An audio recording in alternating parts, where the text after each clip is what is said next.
لا إله إلا هو وإليه النشور. أصبحنا على فطرة الإسلام وكلمة الإخلاص وعلى دين نبينا محمد صلى الله عليه وسلم وعلى ملة أبينا إبراهيم حنيفا وما كان من المشركين. رضينا بالله ربا وبالإسلام دينا وبمحمد صلى الله عليه وسلم نبيا ورسولا.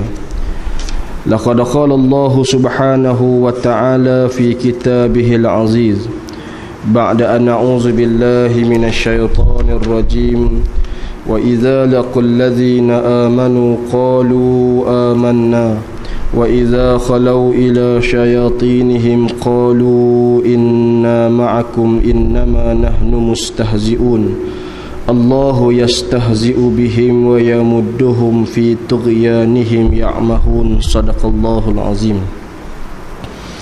Allah Subhanahu wa ta'ala berfirman dalam surah Al-Baqarah ayat yang ke-14 dan ke-15.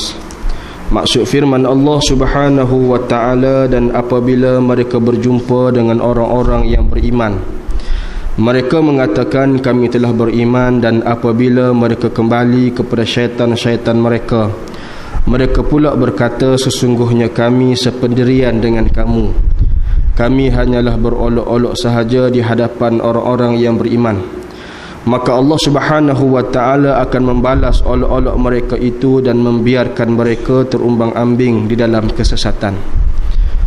Yang dihormati lagi dikasihi yang berbahagia Tuan Pengurusi Surau, dihormati tuan-tuan dan puan-puan muslimin dan muslimat, hadirin dan hadirat, mudah-mudahan kita sama-sama diberkati dan dirahmati oleh Allah Subhanahu wa ta'ala.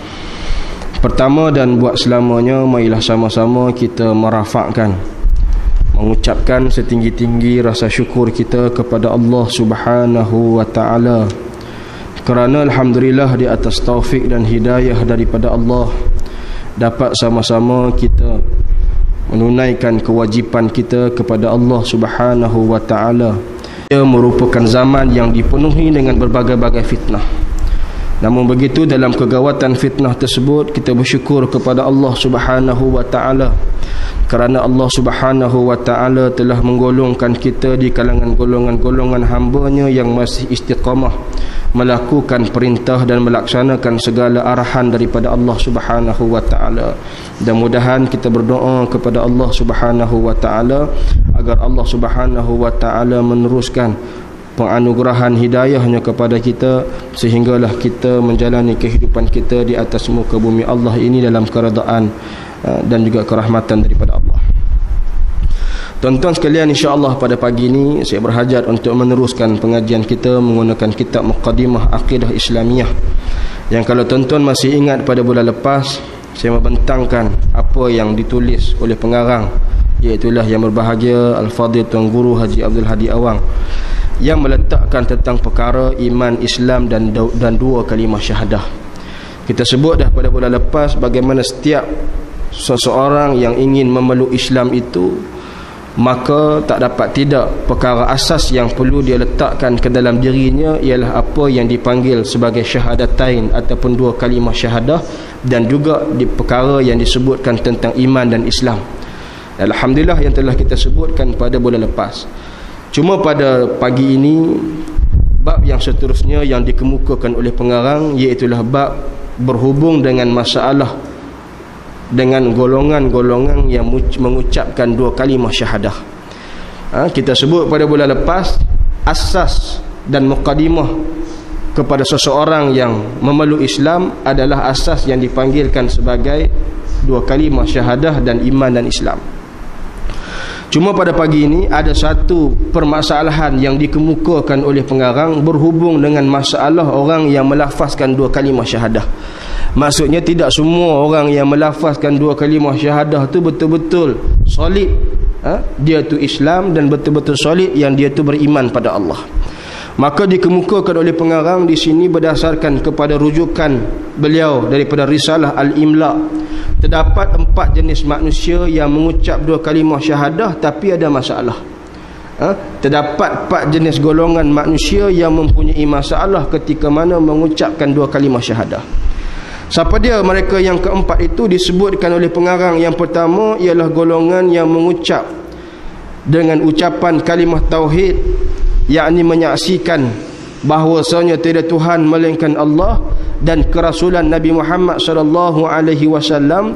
Kemudian dia tidak beriktikad, yakni percaya dengan apa yang dia ucapkan tanpa pengetahuan dan tidak tergambar di fikirannya dari segi sah ataupun tidak ucapannya itu benar ataupun dusta, betul ataupun salah, kerana dia tidak mahu membebankan diri dengan tanggungjawab kalau dia mengetahuinya dan sepatutnya dia beriltizam di atas agama tersebut.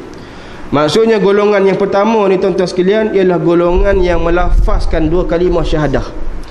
Dia mengucap tetapi dia tidak beriktikad.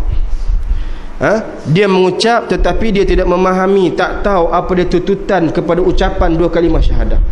Dia mengucap tapi dia tak mau untuk cari dan cuba nak mengetahui apa dia tuntutan dalam agama.